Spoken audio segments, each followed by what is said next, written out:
আমার এক ভাই প্রশ্ন করছেন যে একটা দল ছিল ওটা ভেঙে আরেকটা দল হয়েছে, এদেরকে কি নসিহত করবেন? ওইটা দল ভেঙে আরেকটা হয়েছে, আমার কি আলোচনায় আসে নাই? সবাইকে বলবো মিলেমিশে কাজ করেন। যদি সঠিক আকীদার হন, কোনো কারণে দ্বিমত হয়ে থাকেন, মিলেমিশে কাজ করেন, সহযোগিতা করেন। না পারলে যার যার মতো কাজ করতে দেন। একে অপরের ব্যাপারে কাদা ছুড়াছুড়ি করবেন না। যদি কাদা ছুড়াছুড়ি করেন, একে অপরের বিরুদ্ধে বলেন, তাহলে বুঝতে হবে বাতিল আছে আপনার মাঝে। কি আছে? বাতিল আছে, যতটুকুই থাক। কাজে বাতিল থাকলেই আপনি উল্টা চলবেন।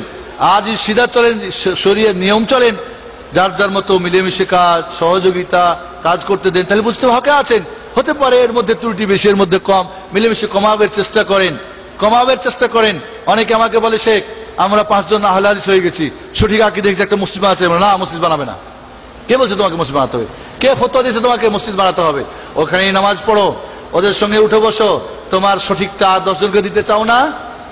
চাই, ওইখানেই থাকো, সবুর করো, যে আস্তে আস্তে আকীদা শুরু করো। প্রথমেই গিয়ে হাত উঠানো আর জোরে আমিন দিয়ে মসজিদের লোকজনকে আপনি ক্ষিপ্ত করবেন না। ধীরে ধীরে আস্তে আকীদার দাওয়াত করেন, ফাউন্ডেশন তৈরি করেন, দেখবেন আস্তে আস্তে ছোটখাটো গুলো সব ঠিক হয়ে যাবে ইনশাআল্লাহ। ধন্যবাদ। এক ভাই বলেছেন, বুখারী কিতাবুল এতেসামে লেখা আছে নাকি ইজমা হলো শরীয়তের দলিল, কথাটা কি ঠিক? বন্ধুরা, ইসলামের মূল হলো দুইটা, কোরআন এবং হাদিস। কোরআন এবং বিশুদ্ধ হাদিস।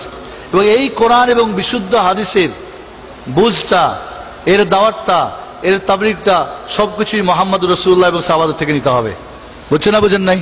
কোরআন কিন্তু যার যার, হাদিস যার যার না। এই কোরআন হাদিস যার কাছে এসেছিল মুহাম্মদ সাল্লাল্লাহু আলাইহি ওয়াসাল্লাম, তিনি কিভাবে করেছেন সেটা দেখতে হবে, সাহাবা একরাম কিভাবে করেছেন সেটা দেখতে হবে। ওই বুঝ, ওই আমল, ওই দাওয়াত তাবলীগ ভালো করে বুঝেন। আবার বলি, কোরআন হাদিস কার কাছে এসেছিল? মুহাম্মদ সাল্লাল্লাহু আলাইহি ওয়াসাল্লামের কাছে।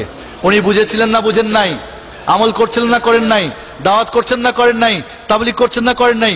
ওই বুঝ নিতে হবে, ওই আমল নিতে হবে, ওই দাওয়াত তাবলীগ করতে হবে, যার যারটা বন্ধ করতে হবে। বোঝা গেছে না নাই? তাহলে কোরআন এবং বিশুদ্ধ হাদিস হলো উসুল উদ্দিন, এই দুটো হলো মূল। এর সহায়ক দুইটা, একটা ইজমা।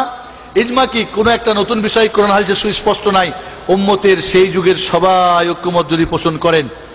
রাসূলের যুগে কোরআন লেখা হয় নাই, আবু বকরের যুগে ঐক্যমত হয়ে গেল কোরআন লিখতে হবে, এটা ইজমা হয়েছে না হয় নাই? এটা শরীয়তের সহায়ক দলিল। সহায়ক দলিল, মূল দলিল কোরআন সুন্নাহ, এর সহায়ক কি? ইজমা।